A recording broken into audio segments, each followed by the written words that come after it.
আজকে আমরা এসেছি যোশী মঠে। এখানটাই হচ্ছে সেই জায়গাটা যেখানে বদ্রীনাথের ঠাকুর এসে থাকেন 6 মাস। আর উখিমঠ যেটা আগের দিন গিয়েছিলাম সেখানে কেদারনাথের শিব থাকে 6 মাস এসে। চারপাশটা এরকম খুব সুন্দর লাগছে, ভালো পরিবেশটা।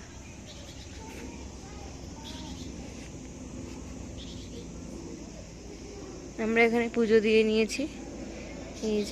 এই দেখো এখানে যে সাদা সাদা ফুলগুলো দেখছো না, এই ফুলগুলো জীবনে শুকায় না, মানে সারা জীবন থাকে এরকম।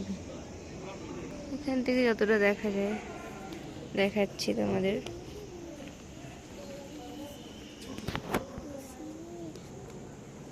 জানি না আদৌ কিছু দেখা যাচ্ছে কিনা, খুব রোদ, আমি নিজেও বুঝতে পারছি না।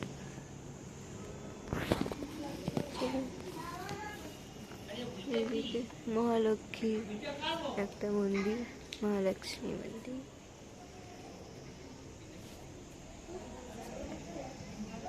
এখান থেকে উঠে আমরা এসেছি, করছি তো।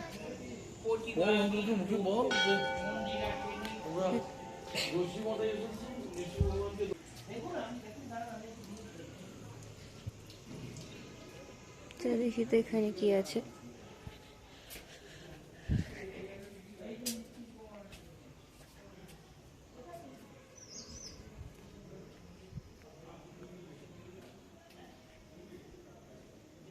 আচ্ছা, এখান থেকে বাইরে যাওয়ার রাস্তাটা।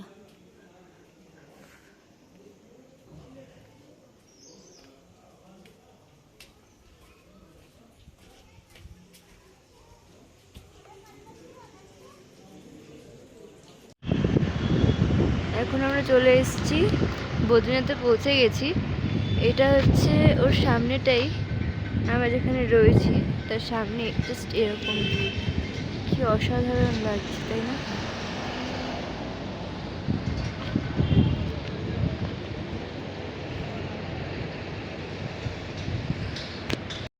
Good morning everyone. তো এখন বাজে 6:54। এখন আমরা যাবো বদ্রীনাথ মন্দিরে, ওখানে পুজো দেবো, তারপরে যাবো মানাগ্রামে। তো চলো সঙ্গে থাকো, দেখতে থাকো আজকে কি কি হয়, কোথায় কোথায় যাই। আর হ্যাঁ, মানাগ্রাম হলো ইন্ডিয়ার শেষ গ্রাম। আমরা প্রায় পৌঁছে গেছি বদ্রীনাথ। দেখো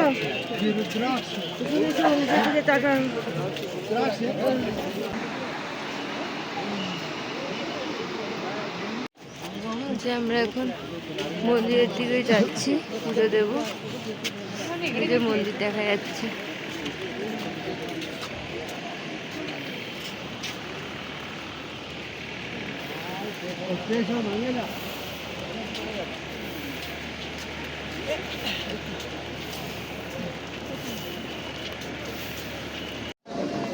আগে আমরা ডিসাইড করলাম যে তপ্তকুণ্ডে যাবো স্নান করতে, তাকে স্নান করে তারপরে পুজো দিতে যাবো।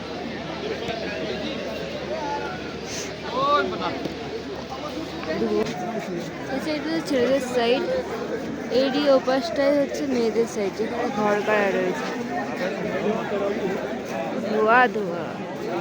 আমরা চলে এসেছি পুজো দিতে, এখন ঢুকবো।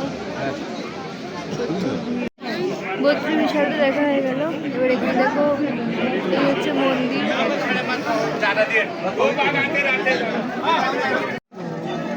মা লক্ষ্মী মন্দির, হনুমানজির একটা মন্দির এখানে।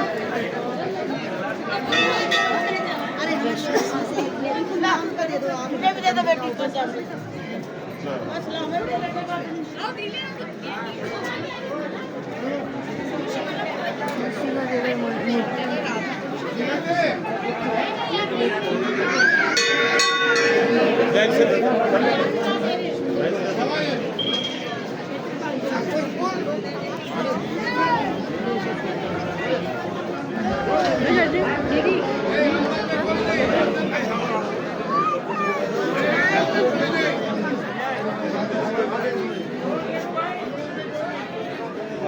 প্রচণ্ড ভিড় ছিল ওই দিনকে বদ্রীনাথে, আর প্রচণ্ড ঠান্ডাও ছিল।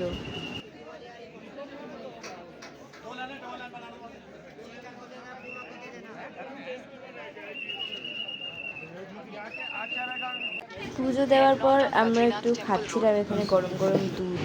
তো আমরা মানাগ্রামে পৌঁছে গেছি। এবার এখান থেকে গাড়ি যাচ্ছে না কারণ সামনে প্রচুর জ্যাম। তো আমরা দেখি কতটুকু যেতে পারি। এখন চলে এসেছি আমরা হচ্ছে বেদব্যাস গুফায় ঢুকলাম। এখান দিয়ে যেতে হয় বেদব্যাস গুফায়।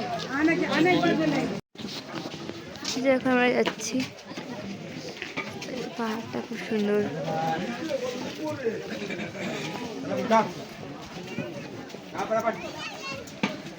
আর 700 মিটার বাকি। চলো ওখানে যাই, তারপরে তোমাদের দেখাচ্ছি কেমন সবকিছু। এই হলো সেই গণেশ গুফা।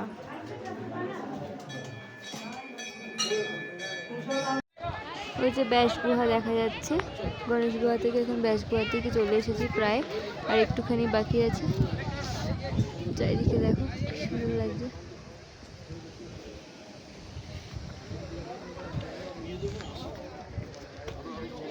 চলো যাওয়া যাক, দেখি ব্যাস গুফাটা কেমন। যেতে হবে।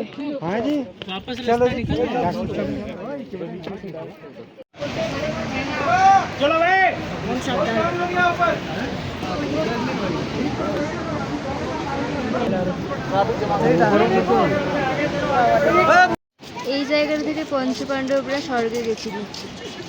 তার মধ্যে দ্রৌপদী সরস্বতী নদীতে পড়ে গিয়ে দেহ রক্ষা করেছিল। আর এদিক থেকেই শতবন ট্রেকিং রুট।